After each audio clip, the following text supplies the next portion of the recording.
Καλησπέρα σε όλους.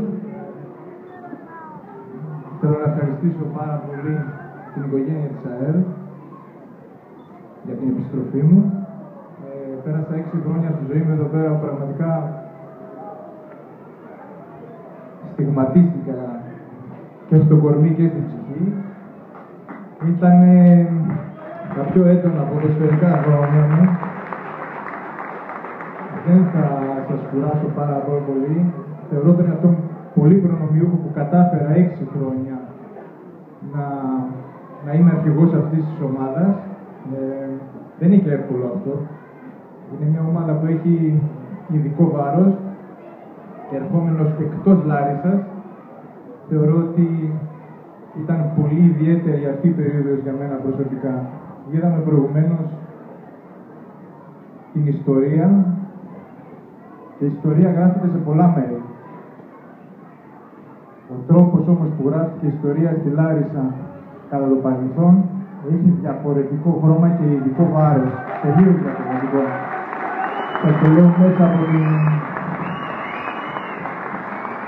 Δεν μου αρέσει να χαϊδεύω αρχιά ή να λαϊκίζω. Οι φίλοι μου, ο Ζιζού, ο Κώστας, ο Θωμάς το ξέρουν αυτό καλά. Δεν ήμουν από τους πιο ανοιχτούς ανθρώπους κατά την παρουσία μου εδώ. Τα βίωνα σιωπηλά μέσα μου αυτά που ένιωθα, δεν τα εξέφραζα, ίσως να ήταν ένα λάθος μου, αλλά αυτός ήταν ο χαρακτήρας μου, έτσι προσπαθούσα να πορευτώ.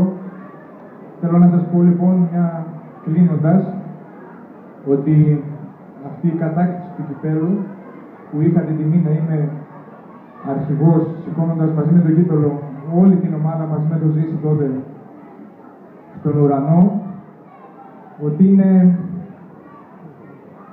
η πιο σημαντική στιγμή στην ποδοσφαιρική μου καριέρα, ακόμα και από την κατάκτηση του Πανευρωπαϊκού Πρωταθλήματος με την Ελλάδα, τη χώρα μου, την πατρίδα μου, όχι υποτιμώντας αυτό που έγινε εκεί, σαφώς είναι πολύ μεγαλύτερο σαν μέγεθος για όλους μας.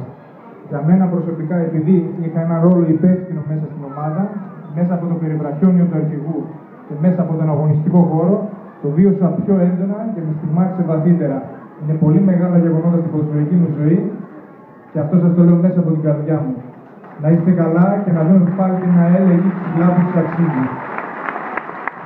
Λοιπόν, ο Σάκης Γιώργης επέστρεψε. Να περιμένουμε και τη δική σου επιστροφή. Νομίζω ότι η ομάδα αυτή τη στιγμή έχει μια σταθερά καλή και ανωδική πορεία. Υπάρχουν παιδιά που ξέρουν τι σημαίνει να είσαι ΑΕΛ, την έχουν βιώσει στο πετσί τους. Είναι σε καλό δρόμο η ομάδα, οπότε η οποιαδήποτε κουβέντα για επιστροφή είναι άτοπη για μένα. Νομίζω ότι η ομάδα έχει τα φώτα και τη δυνατότητα να προχωρήσει περαιτέρω. Στο μέλλον, όταν θα το επιτρέψουν οι συνθήκες, θεωρώ ότι κάποια στιγμή θα υπάρξει κάποια επιστροφή, αρκεί να υπάρξουν κατάλληλες συνθήκες και να μπορέσω να αισθανθώ και εγώ σημαντικός για να μπορέσω να βοηθήσω την όποια προσπάθεια γίνει. Σας ευχαριστώ πολύ.